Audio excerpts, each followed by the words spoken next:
यीशु मसीह के नाम में आप सभी को जय मसीह की। और अब मैं आज आपके लिए परमेश्वर का वचन लेकर आई हूँ। लू का 7 अध्याय उसकी 36वीं आयत से लेकर हम आज 50वीं आयत तक देखेंगे।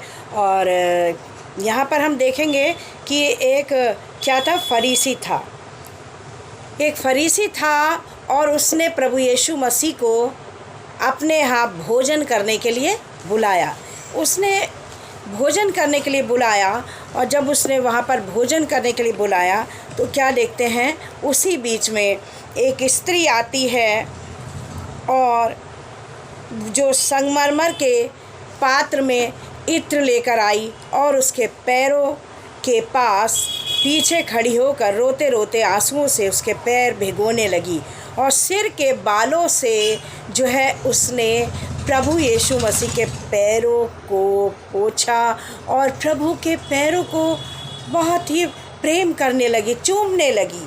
तो यहाँ हम देखते हैं कि फरीसी जो था ये देख रहा था और उसने क्या कहा कि यदि ये नबी होता तो ये जानता कि ये स्त्री कैसी है, पापिन है। ये स्त्री कौन है? पापिन है और इसको शायद पता नहीं है। और फिर क्या होता है, यीशु मसीह ने अपने मन में जान लिया कि ये क्या सोच रहा है। और तब प्रभु यीशु ने कहा, हे शमौन, मुझे तुझसे कुछ कहना है। और उसने उत्तर दिया, हे गुरु, कह। अब यहाँ पर प्रभु यीशु मसीह को इस बात का बुरा लगता है कि वो उस स्त्री को ऐसे कह रहा है, क्योंकि प्रभु यीशु मसीह क्या है, ये नहीं है कि मनुष्य की अच्छाई को देखकर उससे प्यार करें। प्रभु जो है, हम उनकी संतान हैं, उनके बच्चे हैं। यदि हम कुछ गलतियां भी करते हैं फिर भी वो हमसे क्या करते हैं, प्यार करते हैं। तो क्या हुआ, तब प्रभु यीशु मसीह उसको एक क्या सुनाते हैं, एक उदाहरण देते हैं। और क्या कहते हैं, प्रभु उस फरीसी को एक उदाहरण देकर समझाना चाहते हैं कि किसी महाजन के 2 कर्जदार थे। एक पर 500 का कर्ज था और दूसरे पर 50 का। एक पर 500 का कर्ज था, दूसरे पर 50 का। और यहाँ पर क्या हुआ, प्रभु ने बताया कि 500 वाले का भी माफ़ कर। जब वो लोग उसके पैसे देने में असमर्थ हुए, कर्ज को चुकाने में क्या हुए, असमर्थ होते हैं, तो क्या होता है, तो वो जो महाजन था उसने उन दोनों के कर्ज को क्या कर दिया, माफ़ कर दिया। अब यहाँ पर देखा गया कि 500 वाला जिसका 500 कर्ज माफ़ किया गया है तो वो ज़्यादा प्यार करेगा, या 50 जिसका माफ़ किया गया है वो ज़्यादा प्यार करेगा। तो प्रभु यीशु मसीह ने उससे पूछा, बताओ। तो क्या होता है, तभी वो फरीसी कहता है, मेरी समझ में तो ये आता है कि जिसका अधिक माफ़ किया गया वो ज़्यादा प्यार करेगा। प्रभु यीशु मसीह उसको समझाना चाह रहे थे। तब प्रभु यीशु मसीह ने उससे कहा कि मैं तेरे घर आया, तूने मुझे क्या करा। यहाँ पर हम देखेंगे, प्रभु ने कहा कि मैं तेरे घर आया पर तूने मुझे पैर धोने के लिए पानी ना दिया। फरीसी से कह रहे हैं प्रभु यीशु मसीह, परंतु इसने अपने आंसुओं से मेरे पैरों को भिगोया है और अपने बालों से मेरे पैरों को पोंछा है। तूने मुझे नहीं चूमा, पर जब से मैं आया हूँ इसने मेरे पैरों को चूमना ना छोड़ा। तूने मेरे सिर पर तेल नहीं मला, लेकिन इसने क्या करा, इत्र को लेकर आई है। ये इत्र लेकर आई है और इसने मेरे पैरों पर क्या, इत्र मला।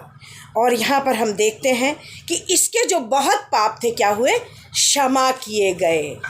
तो मेरे प्रिय भाइयों बहनों, इस स्त्री से प्रभु फिर क्या कहते हैं, प्रभु ने कहा कि क्या है तेरे, और उसने, प्रभु यीशु मसीह ने उस स्त्री से कहा, तेरे पाप क्षमा कर दिए गए हैं। जब प्रभु यीशु मसीह ने देखा कि वो स्त्री संपूर्ण हृदय के साथ, पूर्ण पश्चाताप के साथ आई है, तो चाहे उसका जीवन कैसा ही रहा हो, चाहे उसने कितने पाप किए हों, लेकिन आज उसने जान लिया कि जैसे डाकू ने जान लिया था कि हम तो अपनी किए की सज़ा भोग रहे हैं, लेकिन इसने कोई पाप नहीं किया है। और उसी प्रकार से प्रभु इस स्त्री ने अपने जो इसने गलत जीवन को जिया, व्यभिचारी जीवन जिया, इसने जो भी पाप किए, इसने उन चीज़ों को स्वीकार किया कि मैं जो जीवन जी रही थी पीछे वो गलत जीवन जी रही थी, लेकिन मैं आइंदा से गलत जीवन नहीं जीऊँगी, मैं एक नया जीवन जीऊँगी। और इस तरीके से फिर प्रभु यीशु मसीह ने उसके पापों को क्या किया, क्षमा कर दिया।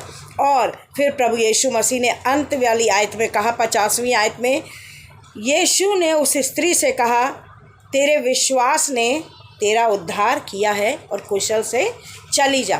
प्रभु यीशु मसीह ने उससे कहा, तेरे विश्वास ने, तेरा मुझ पर विश्वास था कि मैं जो हूँ तेरे पापों को क्या करूँगा, क्षमा करूँगा। तू मेरे पास आएगी तो मैं तेरे पापों को क्षमा करूँगा, तुझे नया जीवन दूँगा। तो जो तूने विश्वास किया उसके द्वारा तेरा क्या हुआ है, उद्धार हो गया है। अब तेरा पुराने जीवन से कोई भी लेना देना नहीं है। तो मेरे प्रियो, आज का जो ये हमने इस खंड को पढ़ा, चैप्टर लूका 7 में से और 36 से 50 तक हमने देखा, मनन किया, तो हम यहाँ पर देखेंगे कि इस खंड को हम ये देखेंगे कि ये खंड जो है हमको क्या बता रहा है। परमेश्वर का वचन हमसे बातचीत कर रहा है, तो इसमें से क्या चीज़ निकल कर आ रही है, क्या बताना चाह रहा है परमेश्वर का वचन। ये हमें यहाँ पर हम देखते हैं कि प्रभु यीशु मसीह के प्रेम को देखते हैं, उस परमेश्वर के प्रेम को देखते हैं कि हम चाहे कितने भी पापी क्यों ना हो, वो हमारे उन घोर पापों के बावजूद भी हमसे क्या करता है, प्यार करता है। वो नहीं चाहता कोई भी नाश हो, वो हमें फिर भी प्यार करता है। और इसीलिए उसने क्रूस पर चढ़कर हमारे लिए जान दी, क्योंकि ये उसका महान प्रेम है। मेरे प्रिय भाइयों बहनों, प्रभु ये नहीं कहते हैं, बहुत से लोग कहते हैं कि जब हम बहुत सुधर जाएंगे, बहुत अच्छे बन जाएंगे, तब हम प्रभु के पास आएंगे या प्रभु को ग्रहण तब करेंगे हम। लेकिन मेरे प्रिय भाइयों बहनों, ऐसा नहीं है। प्रभु यीशु मसीह ने कहा, मैं धर्मियों को नहीं बल्कि पापियों को बुलाने आया हूँ। उनका प्रेम है ये मेरे प्रियो। आप ऐसा ना सोचें कि जब मैं बहुत सुधर जाऊँगा तब प्रभु के पास आऊँगा।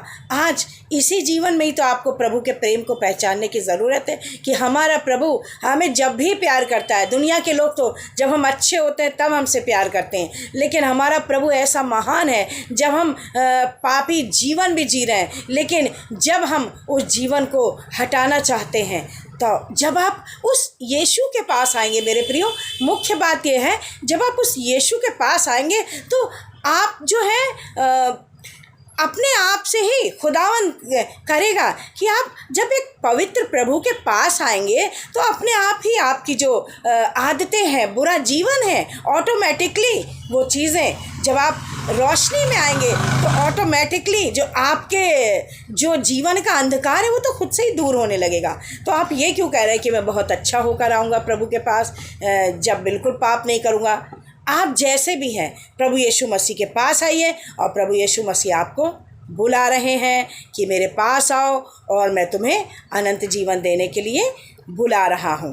तो मेरे प्रियो, प्रभु यीशु मसीह जो है आपको इस वचन के द्वारा बहुत बहुत आशीषित करें और आप उसके पास निकट आने में देरी ना करें, क्योंकि प्रभु का आना निकट है, जिससे कि जब प्रभु आए तो हमें आकर अपने साथ ले जाएं कि जहाँ प्रभु है वहाँ हम भी उनके साथ रहें। प्रभु यीशु मसीह आपको बहुत बहुत आशीष दे। आमीन। God bless you all.